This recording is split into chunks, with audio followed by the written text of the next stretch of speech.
to understand AI, we really have to look at AI much broader context. So it's really a convergence of philosophy, humanity, business management, and technology.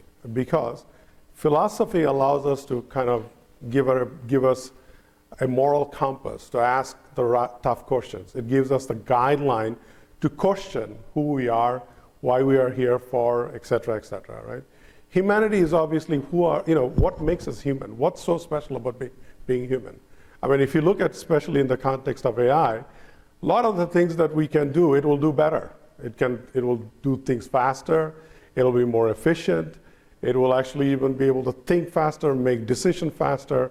So what is that about us that makes us human? And entire human history, we've never been at a place where we had something that's kind of sort of smarter than us. This will be the first time.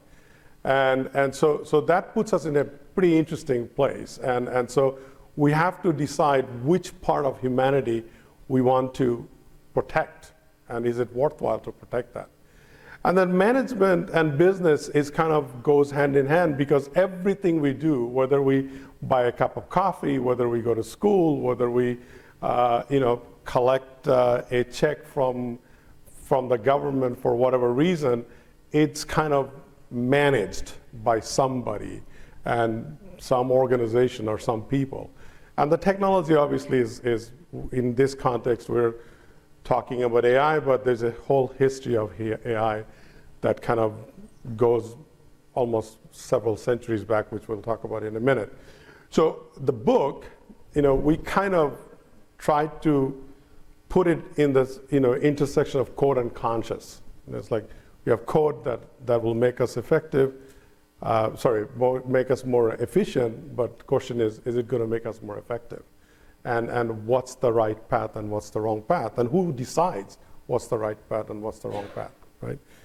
Because all of us are actually not part of creation of it. Most of us actually are a recipient of it, right? So if you look at who are the people who are creating the AI engine, it's a handful of platform vendors, and then we're all kind of piling onto it in the sense that our collective knowledge is getting fed into it, if you talk about the large language model. So it's kind of a interesting dichotomy.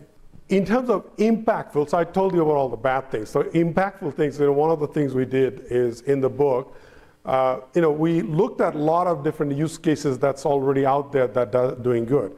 But we also did some aspirational ideas. What can you do as an individual to kind of transcend yourself to the next level, right? So we came up with a solo entrepreneur, and the solo entrepreneur is trying to be an educator.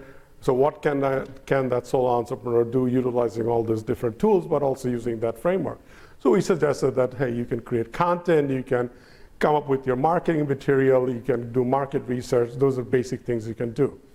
Let's take it to the next level. We said, look, if I was running Nike as an example, what would I do with Nike? Because Nike is this classic brand with lots of aspirational ideas where everybody on the planet can be an athlete, right? So he said, okay, so if that's the case, why don't you look at all the people with physical disabilities, especially people who have amputated legs or arms or whatever, and because Nike has such a brand recognition, let them team up with researcher and other parties and create this AI-driven robotics arms and leg that basically adjust based on that particular person's body type and requirements and whatnot, right? So what could you possibly do? So we explored those kind of things. Same thing we did with the government. So look, there's always this underserved community, and when the underserved community tries to build a business or tries to raise money, they go to government, and most of them don't get anything. So why don't we create this economic development agency with AI agency AI system and an agent that matches of the funding with their needs and the funding sources and facilitates that, right? That would be a great use case, because that will actually have an economic and social and moral impact on the society. So these are kind of the case studies we kind of explored in the book, utilizing that open and care framework.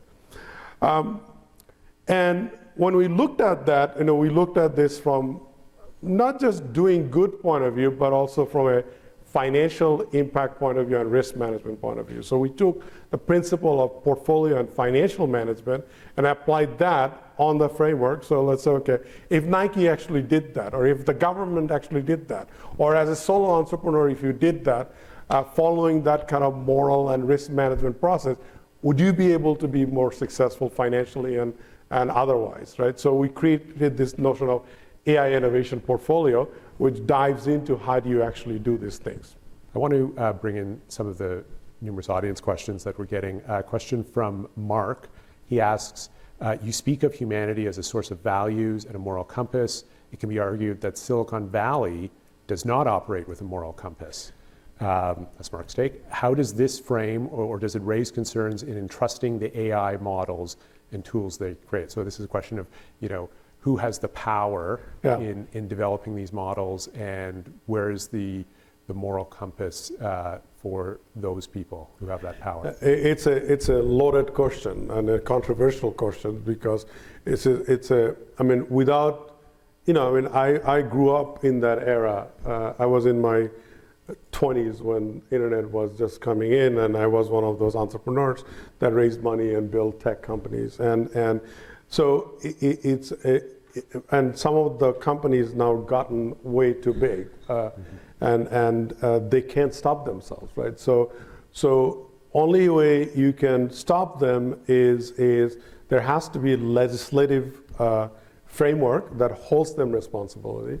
We haven't really done a very good job of it during the social media evolution, because we just let them do whatever they want to do, and you kind of see what has become as a result. So and the reality is that platform vendors, meaning when we're talking about the big tech, we're really talking about platform vendors, people who are building these models, people who are building the infrastructure, and people who are building the software engines that businesses uses, but also consumer use, right? So there has to be a legislative framework that stops them. And there's also has to be personal responsibility to say no. There also has to be responsibility by the businesses that says no, right? So if we are all act like drunken soldiers all day long, then we will become what we will become. But that's why I was saying that even though we say humanity is interested in AI and we're doing a lot of good things, you have to define who is we, because we're not all part of creation of those models. Most of us are refugees. Do you think something like legislation is practical and possible in the interconnected world where we have, and we've got, obviously a focus of it in Silicon Valley, but China has DeepSeek, the French have models, and so how do we, if that's an approach that jurisdictions want to take, how do you manage that for a global technology? Sure. So I think first it has to be country or regionally focused alliances. So if you look at EU, EU has actually tried to create a common framework, governance framework, legislative point of view, right? US is trying to do some of the same thing. I know Canada is trying to do the similar thing. So it has to be first on a country basis, or at least surrounding country basis, right? And then you got to look at a global infrastructure. So I often use this example of nuclear energy, or let's say pharmaceutical industry, because if you look at nuclear energy, it's not, not everybody can go and do whatever they want to do with nuclear energy. There's some guardrail and accessibility and all that. Right. Unfortunately, information technology has never been that way. It has been always ahead of any kind of legislation, understanding, et cetera, and it's super accessible and democratized, right? Anybody can access any of this stuff. So when I was talking to our legislators, I brought up the fact that that why don't we start thinking about AI like the nuclear energy or pharmaceutical energy. And even with pharmaceutical industry, I mean, we've done fairly good, but there's all sorts of illegal drug and aftermarket drug that's available all over the place, right? And we created a huge drug problem all over the place. So it's a complicated issue, and I don't think anybody has a firm grasp how we tackle that, right? Yeah. But I think that on an individual level, the more we push back, we have a better chance. Are we going to do that? I don't know. We'll see. We'll see. We'll see.